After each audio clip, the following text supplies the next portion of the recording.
स्वागत है आपका भारत वॉइस में। बिहार के मुख्यमंत्री नीतीश कुमार, भारतीय जनता पार्टी से जब से नीतीश कुमार का साथ छूटा है उसके बाद से नीतीश कुमार एक अलग अंदाज में नजर आ रहे हैं। तेजस्वी यादव ने अपने चुनावी भाषण के दौरान यह कहा था कि अगर उनकी सरकार आएगी तो 10 लाख नौकरियां दी जाएगी। लेकिन नीतीश कुमार जब तेजस्वी यादव के साथ आए, यानी जेडीयू और आरजेडी का जब से गठबंधन हुआ है, तब से बिहार का एक अलग रूप नजर आ रहा है। यहाँ पर नौकरी की बात हो रही है, शिक्षा की बात हो रही है, सरकारी योजनाओं के लोगों तक पहुंचने की बात हो रही है, और ये बात हो रही है कि बिहार का विकास कैसे होगा।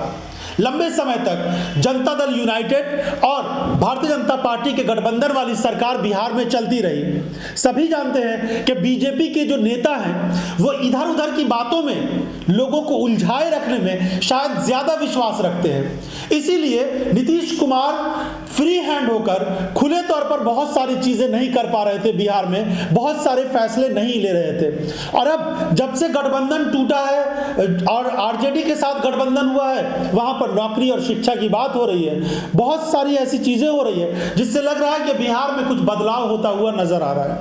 वैसे नीतीश कुमार आने वाले लोकसभा चुनाव को लेकर बहुत सारी तैयारियां अलग से कर रहे हैं।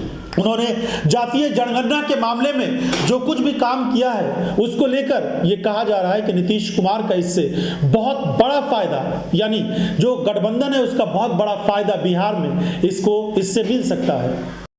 तो बिहार में एक तरफ शिक्षा विभाग में बहाली हो रही है, कृषि विभाग में बहाली हो रही है, और भी बहुत सारे ऐसे क्षेत्र हैं जहां पर बहाली हो रही है, और आने वाले दिनों में और भी बहुत सारी वैकेंसीज आने वाली है। इन सब के अलावा नीतीश कुमार ने एक बड़ा काम ये किया है कि वहां पर जो सरकारी योजनाएं चल रही है वो किस तरह से काम कर रही है, उन योजनाओं का लाभ आम लोगों को पहुंच पा रहा है कि नहीं, आखिरी आदमी तक जो सरकार की योजना है वो पहुंच पा रही है कि नहीं, तो सरकारी योजनाओं का फायदा आम लोगों तक पहुंच पा रहा है या नहीं, इसकी मॉनिटरिंग के लिए एक अलग से कमेटी बना दिया गया है, और अधिकारी जो हैं वो इसका पूरा जायजा लेंगे।